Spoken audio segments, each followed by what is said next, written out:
Hello everyone, welcome to day 5 healthy protein breakfast. మన పెద్దలు ఎప్పుడో చెప్పారండి, చద్దన్నం వల్ల ఎన్నో బెనిఫిట్స్ ఉన్నాయని. సో ఇవాళ చద్దన్నం ప్రిపరేషన్ ఎలానో చూసేద్దాం. ఫస్ట్ అన్నం తీసుకోండి, ఒక బాక్స్. యాక్చువల్గా మట్టి కుండలో చేసుకోవాలండి, బట్ నేను హాస్టల్లో ఉంటాను కాబట్టి నా దగ్గర అవైలబుల్ లేదని చెప్పేసి నేను నా బాక్స్లో చేస్తున్నాను. అందులో రైస్ వేసుకొని, రైస్ కొంచెం మునిగే వరకు కొన్ని వాటర్ వేసుకోండి, నార్మల్ వాటర్. నెక్స్ట్ వాటర్లోనే కాల్చి చల్లార్చిన పాలు, అంటే మనం పెరుగుకి తోడు ఎలా వేస్తామో గోరువెచ్చని పాలు, అలాంటి పాలు ఇందులో పోయండి.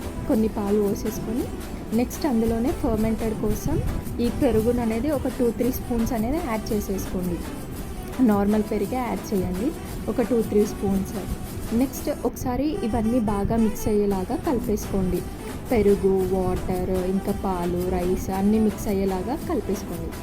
నెక్స్ట్ అందులోనే ఆనియన్స్, ఒక మీడియం సైజ్ ఆనియన్ తీసుకొని 4-5 పీసెస్గా కట్ చేసేసుకొని ఆనియన్స్ వేయండి. నెక్స్ట్ అందులోనే హాఫ్గా కట్ చేసుకున్న మిర్చిని కూడా వేయండి.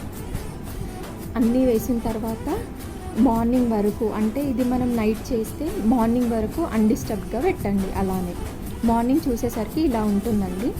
నెక్స్ట్ ఇందులోనే మార్నింగ్ మనం వచ్చేసి కొంచెం మన టేస్ట్కి కావాల్సినంత సాల్ట్ వేసేసుకొని బాగా మిక్స్ చేసేసుకొని తీసుకోవాలండి.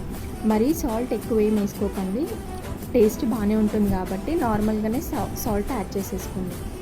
ఇది హెల్త్ కూడా చాలా మంచిదండి. నార్మల్గా ఇందులో కాల్షియం ఎక్కువ ఉండడం వల్ల మన టూత్కి కానీ బోన్స్కి కానీ బాగా స్ట్రెంథనింగ్ ఇస్తుంది. నెక్స్ట్ బాగా హీట్ ఉన్న వాళ్ళకి అయితే కొంచెం బాడీని కూల్ డౌన్ చేసేస్తుంది. ఇంకా చాలా బెనిఫిట్స్, ఇండైజెషన్ని కూడా క్యూర్ చేస్తుందండి. నెక్స్ట్ అల్జీమర్స్, హైపర్ టెన్షన్ని కూడా కొంచెం కంట్రోల్లో ఉంచేస్తుంది. కాబట్టి వీక్లీ 2 times అయినా చద్దన్నం తినేలాగా చూసుకోండి, సమ్మర్లో especially. So please like, share, subscribe my channel. Thank you for watching. Subscribe.